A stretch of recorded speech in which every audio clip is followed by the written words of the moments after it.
Go for it. Oh, so what is your best advice when it comes like to order of reagents questions? Because for me, like I did all the practice quizzes from last week again, and there was like some where I was like I got them all right, and there's some where I just got them all wrong. Like it was just like, and like in my head, I knew what every single reagent did, and I knew like how to get there, but I don't know. I just don't. Like, what's your best advice, I guess, when it comes to that? Yeah, with the order of reagents, it can be kind of tricky because sometimes, like for one of the quizzes that I graded, there were two that seem kind of interchangeable, but like it's probably better if you did it one way versus the other way. And switching those two things up might really mess up your question. So, um, there's no great like one answer solution to that. Essentially, the goal is to try to um limit kind of side reactions. So like, you probably don't want just an OH sitting around if you're not going to do anything with it. So you might want to get rid of that, or a bromine sitting around if you're not going to do anything with it. So yeah, that one's kind of tricky. I don't think there's like a one step answer to that. So it's just But like, you know, pray like you'll get it right type stuff. yeah, I mean, you just have to lean on the reactions and do a few practice problems. So All right. that one's gonna be a little bit harder to define, like what you have to do. If you know the reactants, then you should have a pretty good guess of what's right and what's wrong. And to be honest, it's one of those things where um like say there's a situation where two things are kind of interchangeable, but one's a little bit more right than the other. Well, after the test, just come up to a TA or Dr. T and say, "Hey, I was thinking of it like this. This is why I was thinking of it," and you'd probably get some sort of partial credit. And we're going to do our best to try to figure out the ways in which you could mess it up to get partial credit for the grading, more so than we did for the quiz. Yeah. Yeah, I guess we can take answer questions, direct questions, and if we run out of direct questions, what my plan is to go through one of those practice tests and kind of go through my thought process of how I'd approach the individual questions. So I've got a question in the chat. Do you think it's fair to say that you should use ethylene glycol for carbonyls and trimethylsilicone for alcohols when you need a protectant group? Yes. So, um, let's see.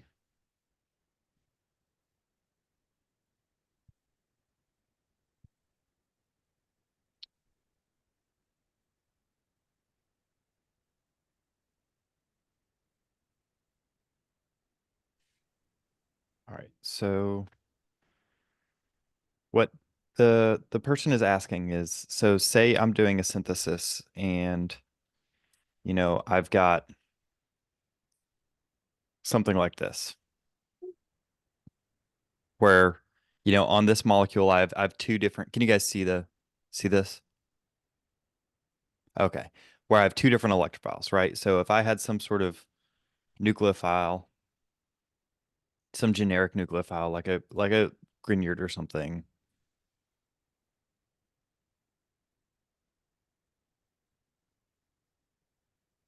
Well, the question is, where is this going to attack? Is it going to attack here or is it going to attack here? Who knows, right? You'll probably get some mixture of both, and that's less than ideal. So the idea is to protect one of them. And really the only one you know how to protect is the carbonyl. So instead of doing this reaction where you would probably get some mixture of something that looks like this,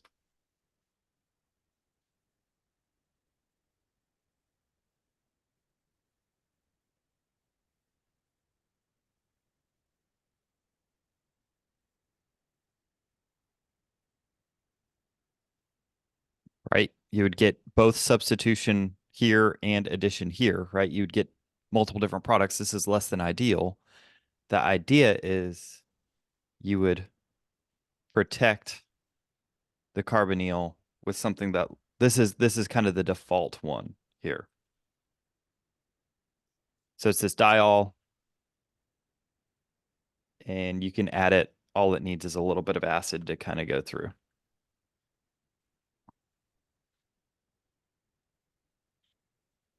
So by doing this, you essentially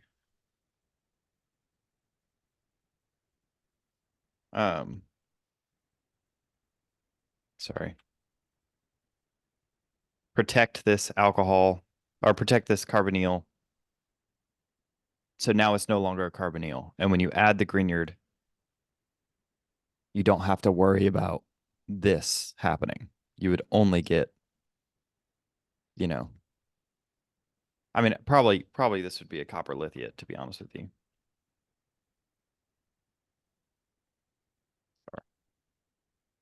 Let's just do that. That's probably a little bit more accurate, but you wouldn't have to worry about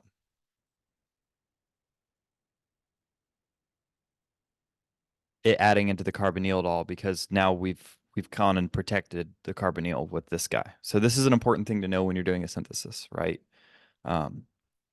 If I have two different things that could be reactive, well, how do I make sure one doesn't react when I don't want it to react? I can protect it.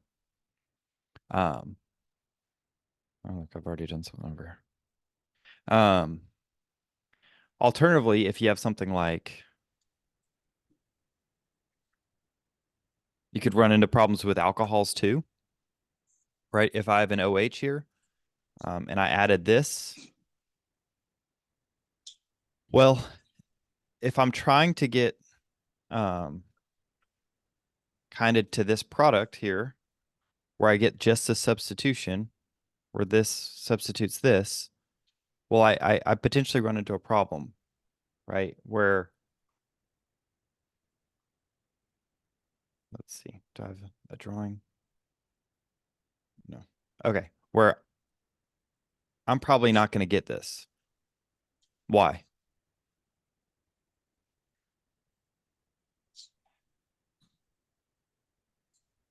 Why would I not get this product from this? Because you don't know which one it's going to react with.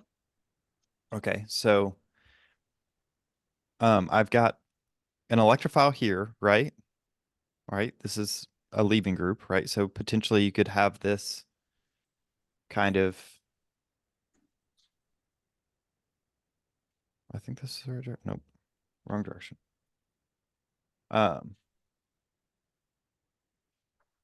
You could potentially have it adding here, which is what we want, but that's not going to happen. It's not going to happen because this OH gets in the way. So instead of forming this, the electrons from this carbon don't do a substitution. They exclusively do a deprotonation of the alcohol. So that's a problem, right? We want this to do a substitution, but if there's an OH here, that's going to be a problem. So we have to protect it, just like we did with the carbonyl, but alcohols have different rules to how to protect them. So we use what's called TMS chloride, trimethyl silicon chloride, right? And basically that's just a way to protect that OH. So the TMS basically takes place of the H. So now when I do this reaction,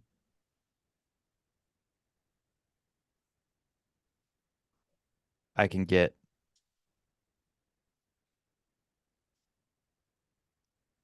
this, and then I can remove the TMS group to get the actual product. Does that make sense? That's why we would use protecting groups. And those are the two ones we would use. I believe this is just acid. Do you guys know? Is that what he said? Yeah. I think you can use NAF and THF. NAF. Yeah, I thought you needed some sort of like fluorine group to like remove it off. Okay. Yeah, then okay. Different people teach it different ways. I haven't seen them teach it, so sure. But that's how he wants you to do it. Let's do that way. All right. And that just gets you right back to the alcohol, right? So you can do your substitution without having to worry about the OH getting in the way. Does that make sense? So this guy's the one to know for carbonyls. This guy's the one to know for alcohols. I would know this, otherwise I would not be talking about it right now. Okay. All right. Does anybody else have any Okay. general questions? What's up? We like forgot the TMSCl. Could we just oxidize the alcohol to an aldehyde and then do the same thing we did the first time? Yes. Alternatively, you can go like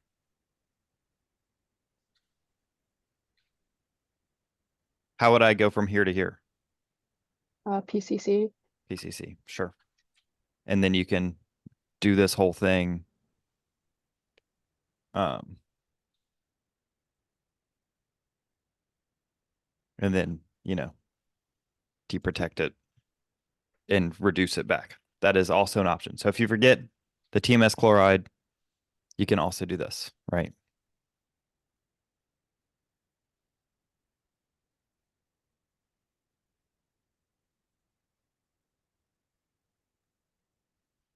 What would get me from here to here?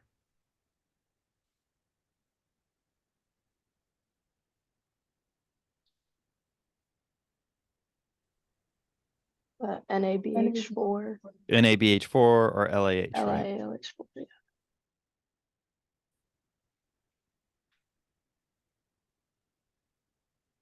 All right. So does that make sense? Those are protecting groups. Yeah, that's a good point, Jasmine. If you forget the TMS chloride, this is totally an acceptable way to go. It's, extra steps and, you might get 9 out of 10 points, but I'd still be stoked that you can circumnavigate your way through a synthesis. That makes sense. Okay. Any other specific questions? For the, oh my gosh, I can't remember the name of that reaction. It's like the forming the peroxide off of, what is it? From ethers. Yeah. So like, is there a specific radical that we should be using to radicalize the carbon to add on the peroxide group, or is that not specific? Right. So you're saying I've got an ether, right? And we're going to do some sort of oxidation with O2 and light.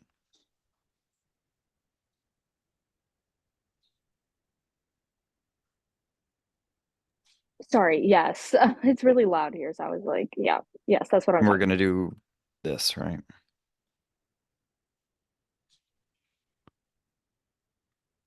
So what's the question? Oh, sorry. So to like start out the mechanism, I know that you have to use like a radical to like take the hydrogen off of the adjacent carbon so that the peroxide group can be added on. So is there any specific radical that we use for that? Yeah, so Because I the thought that the, oxygen sorry, is a go ahead. radical. Oh, oh, I thought the adding on of the oxygen was a different step. So I don't you know. I had to look abstract it the up online. proton. Yeah, let's see. Mechanism, peroxide, ether.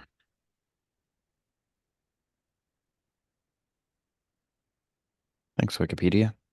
Yeah, so right, this is O2. You use light to turn it into a radical. That radical extracts this proton. Mm. See that? So it uses 1 electron here.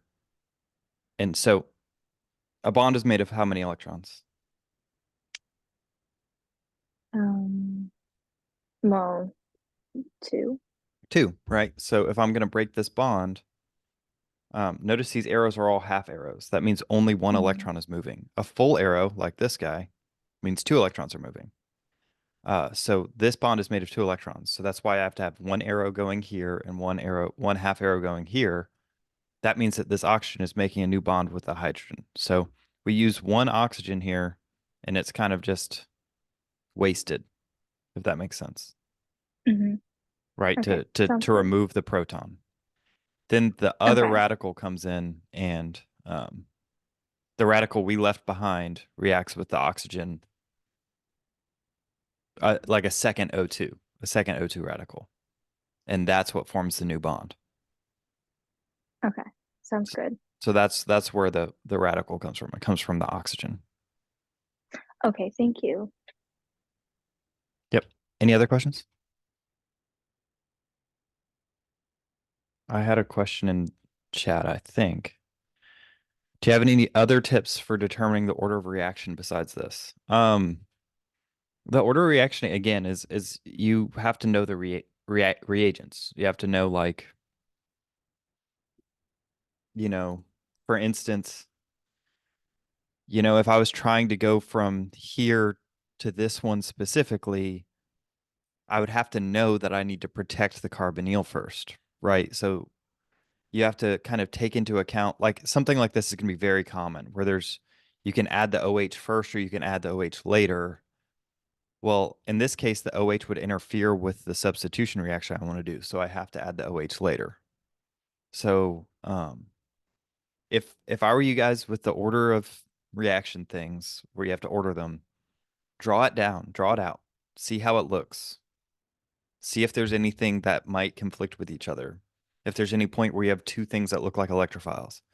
Or really, if there's an OH sitting around, this is a fairly acidic proton, so it might interfere with further reactions. So if you don't want to continue reacting on the OH, it might be something you add later. Or if you can do a carbon-carbon formation early, sometimes that's helpful because carbon-carbon bonds are really stable. So there's nothing specific that I can tell you because it's all going to be different and there can be any number of reactions. But in general, I would draw it out to see if there's, you know, something that you can eliminate, you know, something that might seem a little bit sketchy to do two in a row, like to kind of do back to back, I guess. I don't know. That's a hard question to answer.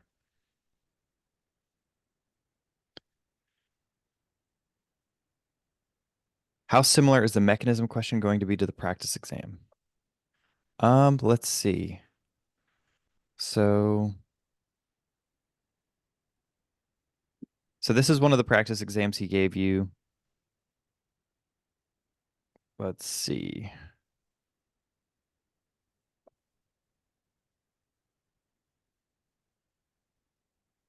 Okay. There's okay, from page 7.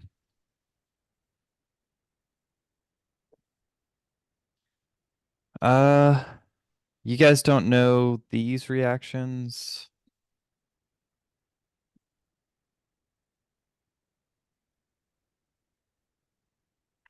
I don't think you guys know any of those reactions.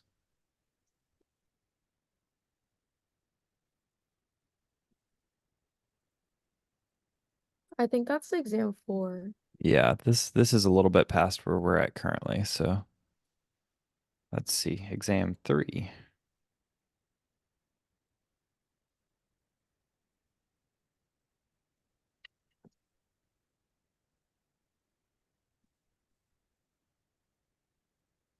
Okay, I think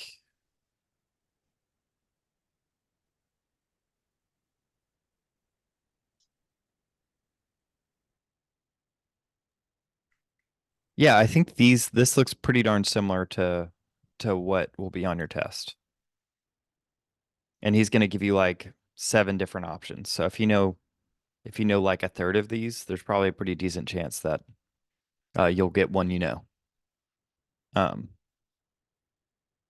Yeah, I don't know if elimination is going to be there, but it looks a whole lot like this. Like the ones that I think are most likely to come up are like epoxide acid catalyzed and nucleophilic ring opening epoxides. These are pretty simple ones to be able to throw out there. I would in general avoid the radical ones. The radical ones can be kind of tricky. There's double the arrows because you're moving one electron at a time. These can be pretty straightforward. Any sort of, I think what this is missing is like a formation of hemiacetal from an alcohol or from a carbonyl, the formation of a acetal from a hemiacetal, and the formation of an imine and the formation of an amine. So those four, in addition to these two, I would say are the most important mechanisms in my opinion, and they're pretty straightforward. So if I were to put that down, I would say these are the mechanisms I would spend time on if you haven't. So I would know epoxides, basic and acidic. I would know carbonyl to hemiacetal and carbonyl acetal, and then I would know carbonyl to imine and carbonyl to enamine. So that's 6 mechanisms there. I think if you knew this and maybe one or two others, you would definitely be set. But these are all pretty straightforward 2-electron mechanisms that kind of like carbonyl to hemiacetal is very similar to carbonyl to acetal. Those mechanisms look very similar. And they look similar to carbonyl to imine and carbonyl to enamine. Like all 4 of these mechanisms right here are very similar. You have a nucleophile attack into a carbonyl, and then it does something else. So it's like a pretty straightforward. They all have like the same first step. They just go a little bit different after that. That would be my recommendation for mechanisms if you guys have not started studying. Okay, thank you. Well, the reason why I asked is because that practice exam has 2 mechanism questions. Okay. I was just wondering if it's going to have those 2 types, because one of them is just like the normal pick a mechanism, but the other is it gives you the actual reagent and product. Yeah. I would not worry about this. Okay. This this kind of question will not be on the test. Awesome. Thank you. Can you do the mechanism for the first one, like the LiAlH4 or the NABH4? Okay, yeah. So that will be a mechanism. Let's see. Get out of my way, Zoom. All right, let's see. Because it's going to take a while to draw that on ChemDraw. All right, so this website's awesome, by the way. If you haven't used it, Master Organic Chemistry, I think it does a really good job of explaining things. Let's see. He's got a mechanism somewhere. All right.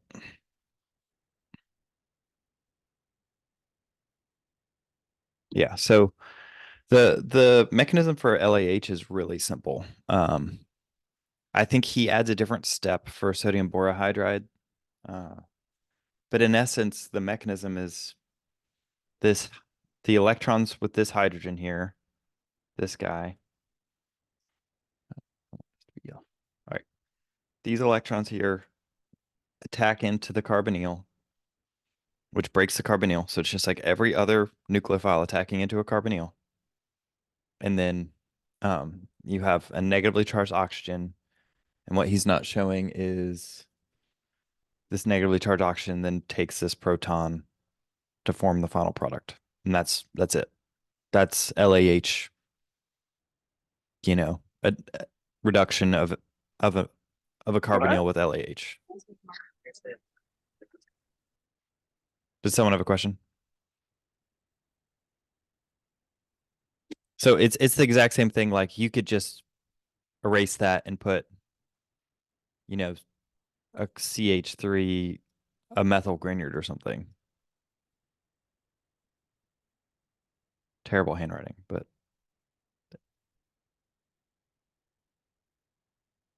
they're the same mechanism. It's just instead of the carbon on a grignard, it's just this hydrogen that's added. So the ALH3 doesn't attach to the oxygen? So what does he have in his PowerPoints? He has the NABH4 one that he does like extra steps, and that's why I got confused. But the LI one is a lot simpler. But some So people have it with the ALH3 attaching to the oxygen and some don't. yeah, so you're saying like, I mean, it's just one extra step. So something like this with NABH4.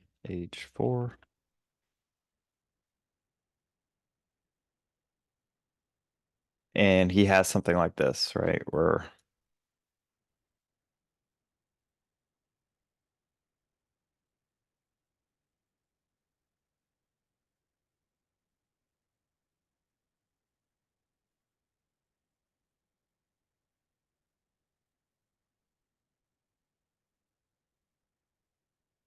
something like this.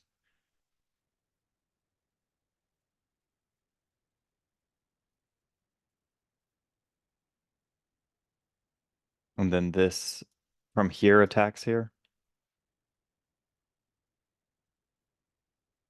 Something like that, right? Yeah, he had something where he added like 3,2-methyl carbonyls or something, but Here, let me see. Do you know what PowerPoint that is? I think 18 maybe. Okay. The like when you do the LI one, does the ALH3 attach to the oxygen? So I don't want to tell you something that's not how he does it. Okay. That's the thing.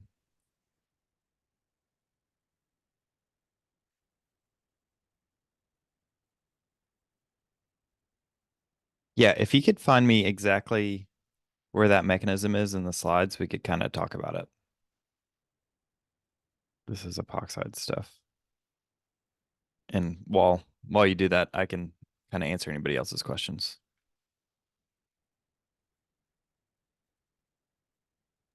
Actually, for the sodium borohydride, I saw an example on one of the practice exams. I think it was version B for exam 3 on the key, but I could be wrong. I just know that there was a sodium borohydride mechanism that he used, and he attached 3 other like alkyl groups or whatever he had to, yeah, that one. He attached 3 other groups to it and just said like repeat. I haven't seen that anywhere else. It was kind of just like implied. So that's like the way that we should be doing it, right? Like, does that make sense? Okay, so I see what you're saying here. So okay, so first of all, like he's not all of this is a different thing. Yeah.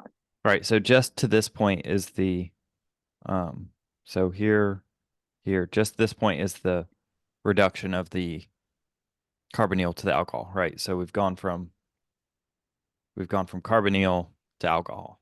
That's all he's going to ask you to do. He's not going to ask you to then open up this epoxide. So this your question's not going to be as hard as this. Oh, well, yeah, but I was just talking about how the You're talking about this. mechanism for this, yeah, I was just talking about that. I've never seen it drawn out before. So, like, that is the way that he would want us to like write it out if we were to use sodium borohydride as one of our mechanism problems, right? You know, if this is what he has in the test, this is what I would suggest you do. Okay. Okay, sounds Because good. you can I point just back to wanted to this double and check. argue it. Okay, cool. I just wanted to double check. I've just never seen it written out like that before, so I just wanted to double check. Yeah. So I mean, as you can see, like everybody does a little bit differently. The Master Organic Chemistry Mhm. guy does it differently than Dr. T. So I can tell you that like this is why like all that schooler stuff is it can be helpful, but like don't take it as gospel because Everybody does it differently, and Schoolers isn't making and grading your tests. So like, yeah, I would suggest you do it the way he does it.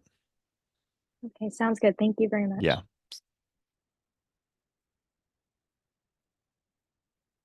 All right, lecture 15 for the NABH4 mechanism. So we can.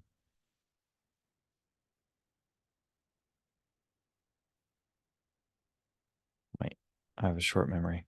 Lecture 15. All right.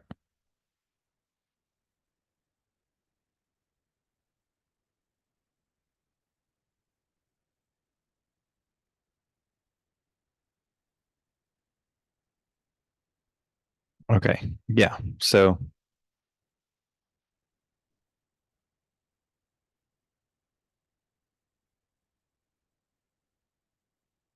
okay, yeah. So this is a similar thing, right? So he doesn't he shows it here, right? So CHR23, that's the same thing as doing what he drew in the test, where he had just 3 of these guys.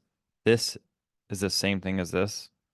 So this is equivalent to drawing 3 more of them. So you can use this shorthand if you want. But yeah, so I would do my mechanism like this. This is how he wrote it out. So oxygen attacks the boron, the hydride attaches to the carbon, and then you push those electrons up. So it's just a 2-step thing. And he adds 3 more here. So yeah, either way how you do it, this is how he wants it done. So this is how I do it.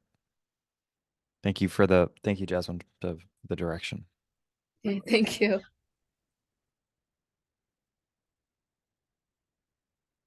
All right. Any other specific question?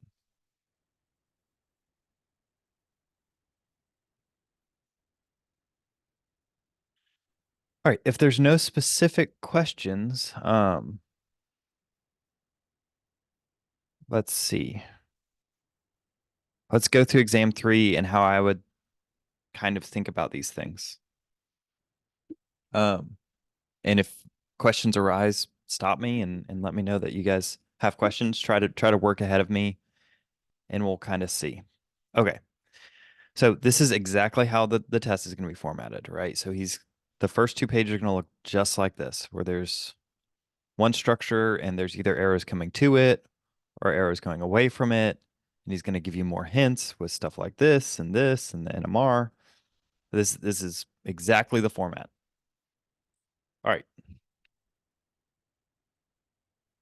So this means, excess of H2 palladium, we know that H2 palladium reduces, well, it removes a double bond, right? You add two hydrogens across a double bond. So we're reducing double bonds. So that means in theory, we should have the same amount of carbons here as we do here, since this shouldn't touch any sort of carbons. So let's see, 1, 2, 3, 4, 5, 6, 7, 8, 9, 10, 11 carbons. That's awesome. So I'm just gonna write 11 carbons, gonna have that there for future reference. So I don't add or remove a carbon. The question is, if this removes a double bond, I don't know where the double bond started. It couldn't have started here because that would put 5 bonds on that carbon. Couldn't have started here, but it could have started here or here. It couldn't have started here because, again, 5 bonds on that carbon. So I have 2 choices. It either went here or it went here. So that means that I don't have enough information to answer this question. So for A, it gives me more information, right, to tackle this question. It gives me an HNMR. So if I have this versus A versus B, right, I have to kind of decide what the difference is going to be on an NMR.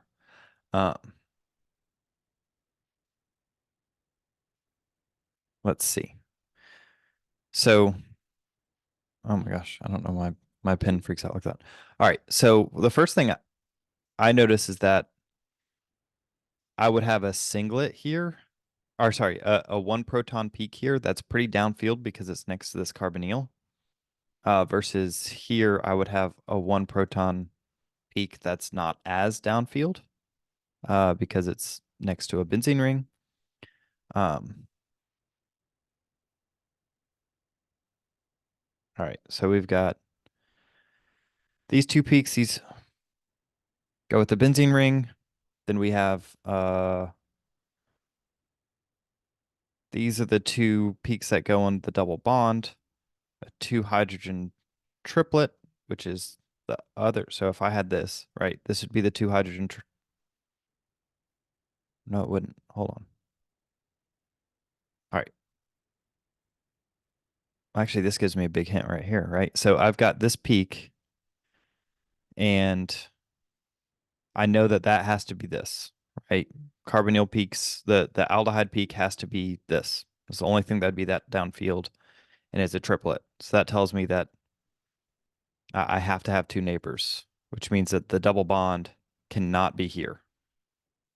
That was pretty straightforward. The double bond has to be here because this peak, this proton has 2 neighbors.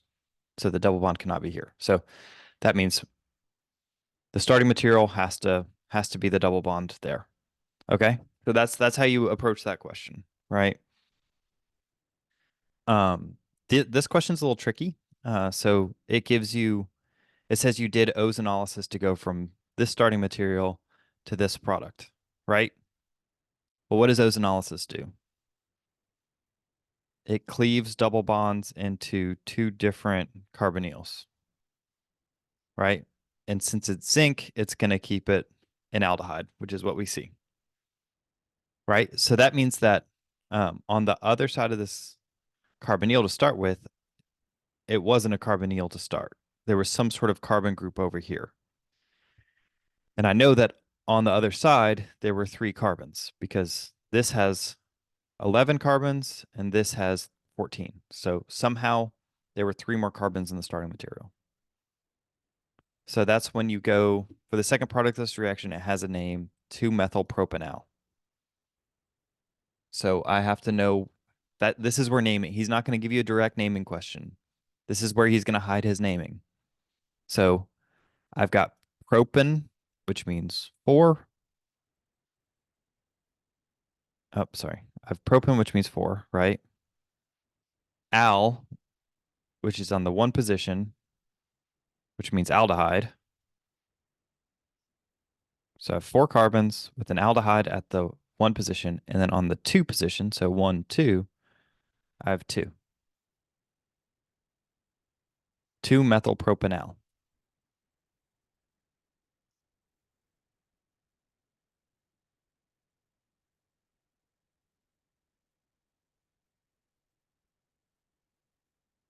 So that means that the final, oh my gosh, the final product here had to have been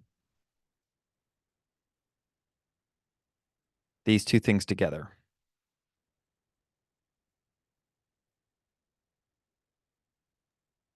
Sorry, Did you just say that? propyl is 3. Sorry, Yeah, I was about to ask that. brain fart, sorry. Yeah, so that would be the other product here, right? So that means to start with, I had to merge these 2 carbonyls together. So my starting product would have to be this.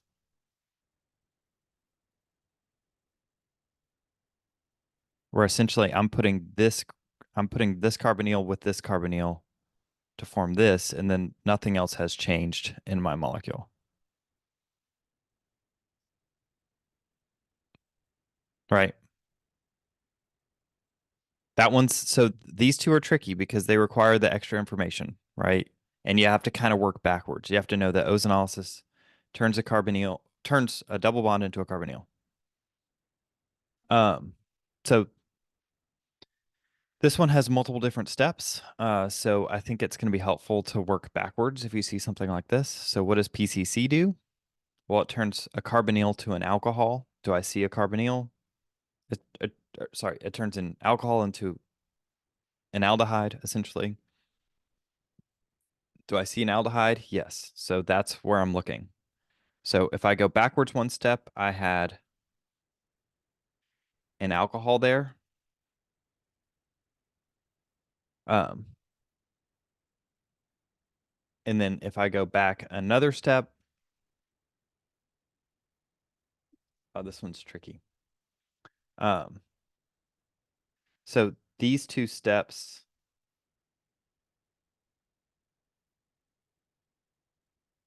okay.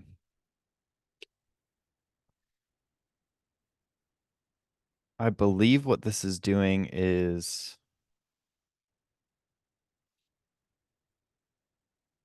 oh, this is kind of tricky. Because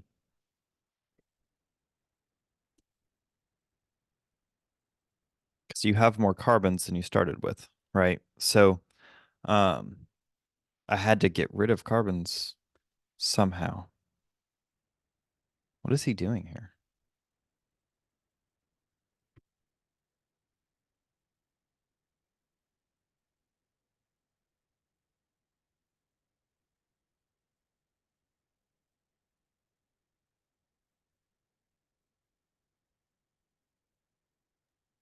Yeah, I was gonna say, I think it's like ether cleavage or something. Oh man. What a weird reaction. Sorry. I'm cheating.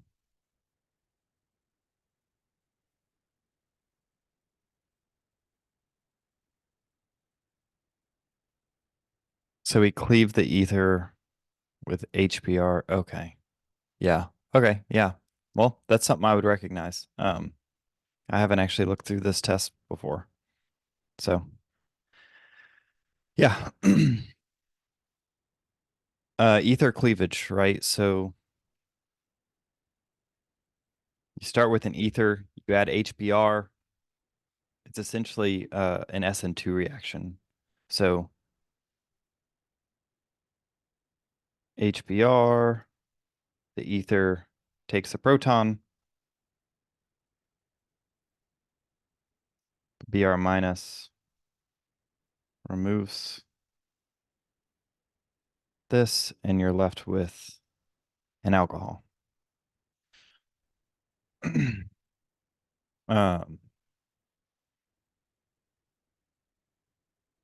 So, and yeah.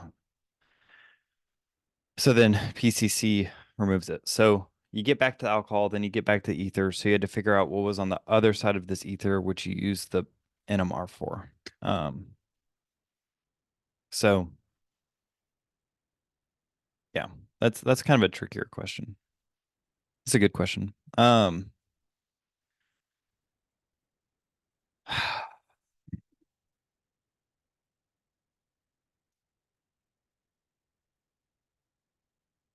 Yeah, you guys helping me out.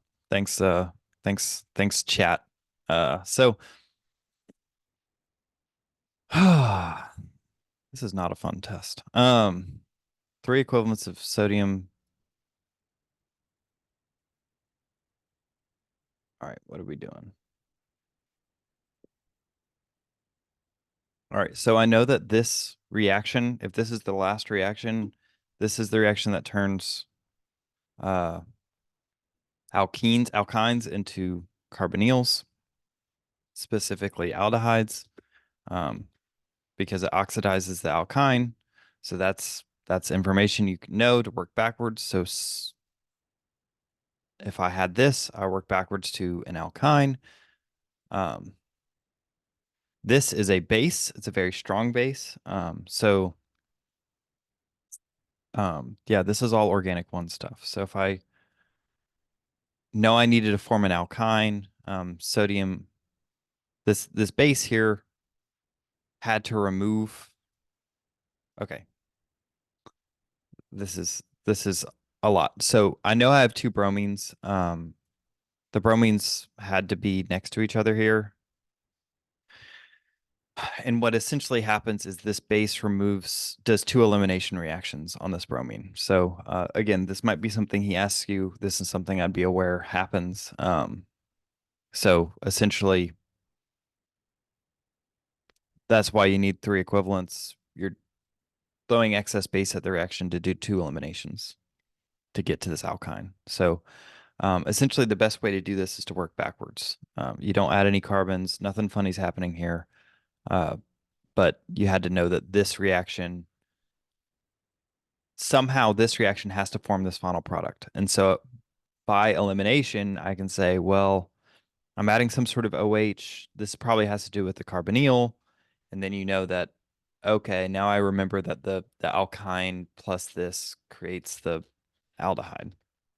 And then this is just a reaction you had to know from organic one, where if you had two bromines next to each other and you add excess space, you're going to get the alkyne. All right.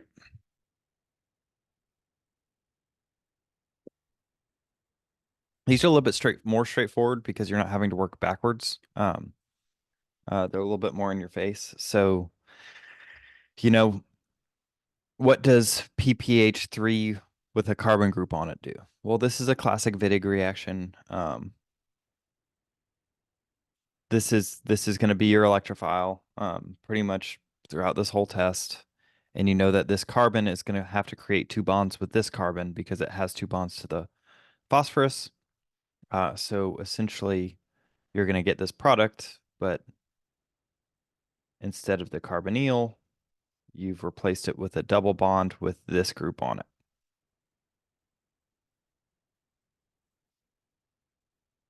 Yeah, it'd be this.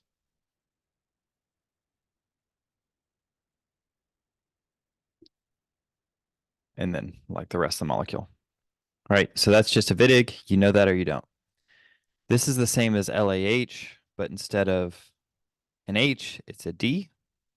So that means that when I reduce this to, so LAH would take the aldehyde and turn it into an alcohol by adding a proton both here and here. So you have to know that, right? This is a double bond. So this carbon has to gain something, and this oxygen has to gain something to remove this double bond, right? The double bond's attached to both. If you just add an H here, well, this carbon would only have 3 bonds and remove the double bond. So you know that for LAH reactions, you add a hydrogen to both places, or technically a hydride to both the OH and the carbon, right? But now, instead of replacing it with hydrogens, I'm replacing it with deuterium. So I still have my H from this, and I still have my O, but across this double bond, I added 1 deuterium to the oxygen and 1 deuterium to this carbon, and then everything else. Nothing else changes, right? When in doubt, don't change much. We're changing one thing at a time. All right. Again, this is a reaction you should know. This is an electrophile, right? This is a nucleophile. This is something with electrons. This is something that wants electrons. So this nitrogen is going to add into the oxygen. So essentially, what's going to happen is nitrogen adds an oxygen, kicks us up. And so at some point in time, you're going to get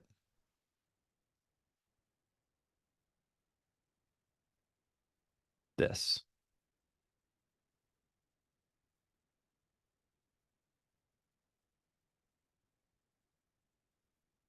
Oh, this is hard to draw with the mouse. Okay. Right, so the nitrogen is going to add into this. Then the nitrogen is going to eliminate the oxygen, and you get this.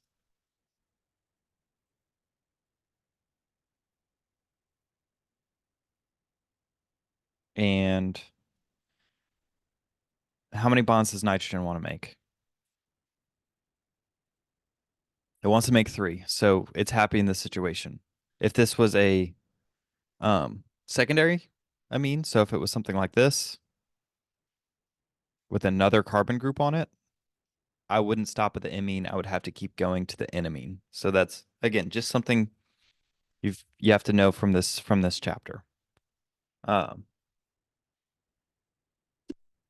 yeah, this is a classic acetal formation, right? So I've got this electrophile, 2 nucleophiles. When alcohols react with carbonyls, you get a double displacement, not just a single displacement. That's why we have both the hemiacetal and the acetal. So both this oxygen's gonna add in here, and then after a while, the second oxygen's gonna add in, and you're gonna get two additions, right? So that hemiacetal and the acetal, it always goes to the acetal. This is gonna be a very classic reaction, but don't go into robot mode. It's totally possible that he could give something like this with H3O plus, which looks the same, but the difference is, you know, when it forms the acetal, it's going to look like this, right? A little bit different because there's one extra carbon. So make sure you're still counting your carbons. That's the most important thing I can tell you, is that count your carbons, change one thing at a time, and you should be okay. Someone said, oh, yep. Yeah, for the LAH, sorry. You're right. I would have lost a point on that question. So, the LAH question, the deuterium gets added to the carbon, but then the proton for the oxygen isn't added until the quench. So that's actually an H. So there's just a deuterium on this carbon, not on the oxygen. Yeah, that's my bad. So if I know if I have to do a reduction of the carbonyl, I have to add something here and something here. This is added in the first step. This is by the LAH or LADH or LAD, sorry. And this is the second step. This is the quench. So I could imagine a situation where this is LAH as 1 and this is D3O plus. That would just give me the opposite thing where I have an OH with where I have an OD with an H here. So you have to be careful. The LAH adds to the carbon. So that means this deuterium has to be on the carbon, where the quench at the end adds to the oxygen. That's a very common question people will give, where they're trying to see if you know what the LAH does versus what the water does, right? It's a way to kind of gauge if you know the mechanism. Okay, yeah, these are pretty straightforward. You should all get points here, right? We're essentially, all these questions are just doing stuff to the carbonyl, right? Not that that would be exactly what's on the test, but you know, in general, that's what we're looking for. This kind of mechanism question isn't going to be on the test. It'll look more like this. And again, we talked about that earlier. I'm not going to draw a bunch of mechanisms, so it'd take me forever. So yeah, just know a few mechanisms that you really feel confident with, that you can just save some time and energy here, right? These should be easy points. Like, he's essentially given you free reign to memorize a PowerPoint slide and regurgitate it. This kind of format of this question isn't necessarily how he's going to format this. He's not going to, I don't think he's going to ask, well, I've seen the test. He's not going to ask you to like name the reaction, but like understanding the products here is still important. So I'm going to ignore this, like the naming of the reactions, and we'll just kind of walk through kind of how I would think about this question. So this is a nucleophilic aromatic substitution, or sorry, electrophilic aromatic substitution. So because I have iron, that means I'm adding something to the benzene ring, right? That's a big old red flag that I'm adding something to the benzene ring. What's my best activator? It's this oxygen here. So, oh gosh.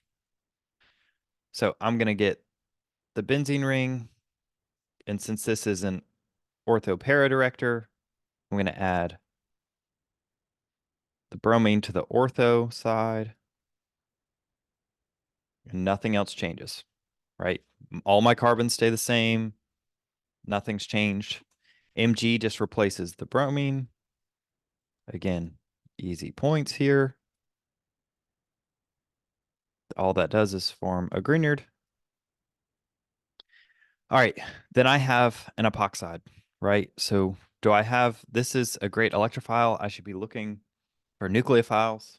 Well, I have a textbook nucleophile here in a Grignard. So that means that this carbon from the Grignard and this carbon from the epoxide are going to bound together. Epoxides are a little bit different. When this adds in, it kind of opens this up like a spring. So if I count 1, 2, and I draw this,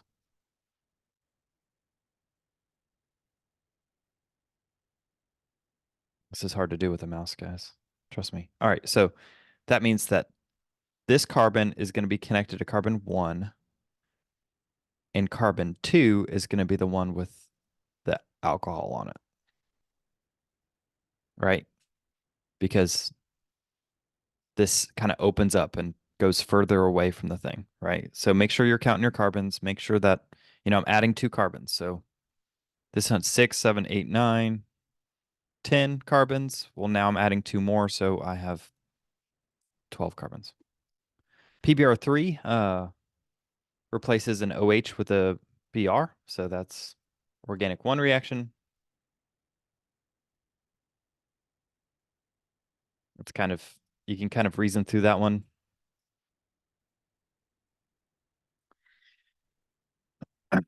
Okay, so this one is the formation of a Wittig. So this is going to look weird because this isn't actually drawn on this page, but this PPH3 is the same PPH3 for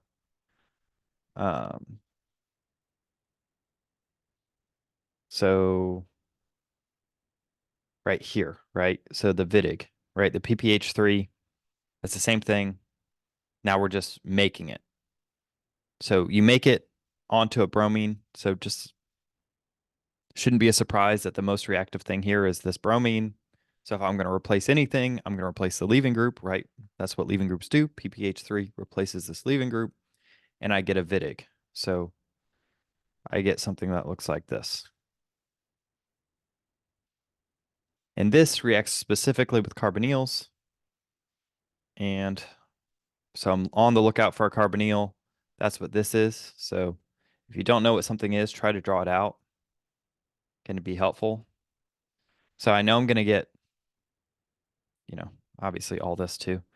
This with this, that's a Wittig, right? So that just means I'm going to replace this double bond with this carbonyl, and I get this.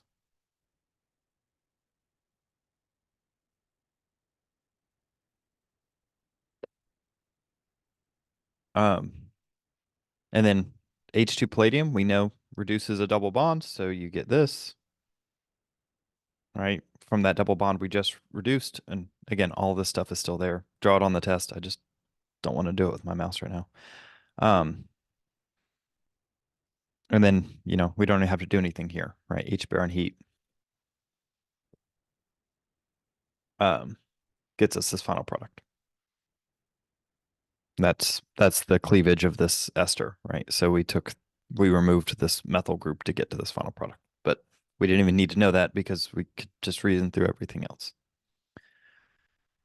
Why All did right. it become an alcohol after you added HBr? Okay, so this is okay, so if I've got an ether, right? So this is, a benzene ring in this case. And I add HBr. What is HBr?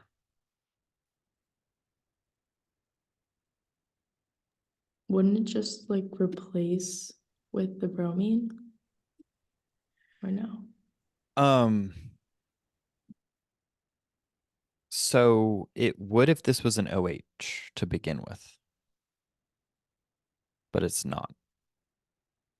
So to be honest, this reaction is probably very messy, and you probably do get some sort of substitution as well. But for this case, this is actually a reaction he taught specifically for this chapter, right? For this test. So Know when you have an ether and you're adding HBr and heat specifically, it's going to cleave the ether into an alcohol. So what happens is this alcohol takes the proton and becomes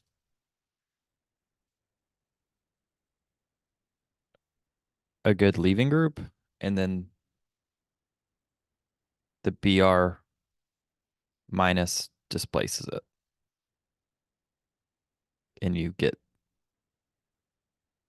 an OH. So that's what's happening.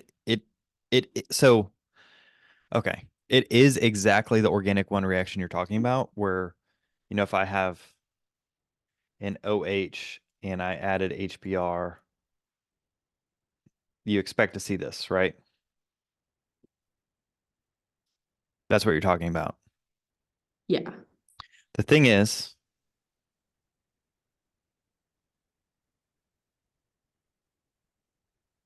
if I did the same thing, I would get, with an ether, I would get this, right? But I would also have this from the other side, right? These, Okay. from these carbons, right? When the bromine replaces this oxygen, well, this still exists, you know? Right. So that's what this is. That's what's happening here. It's just the other side of it. When there's another carbon on here, and for this test, I would just, if you see an ether, just keep the OH on the big major part of it, right? So since Okay, thank you. since I had an ether here, so since I had, it wasn't just an OH, it was an O with a carbon on it. Just keep, when you see HBr and heat, don't do the substitution. It's actually substituting onto the carbon, substituting onto this carbon, not this carbon. And it's leaving the OH. So the Br, you actually end up with this.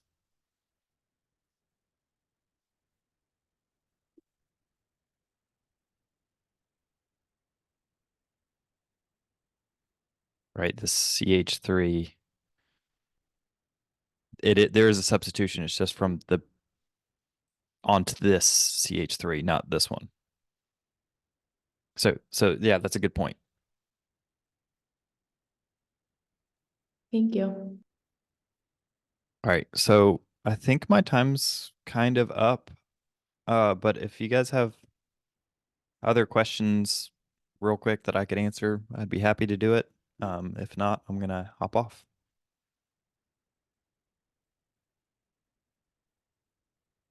All right, participants are leaving. See you guys.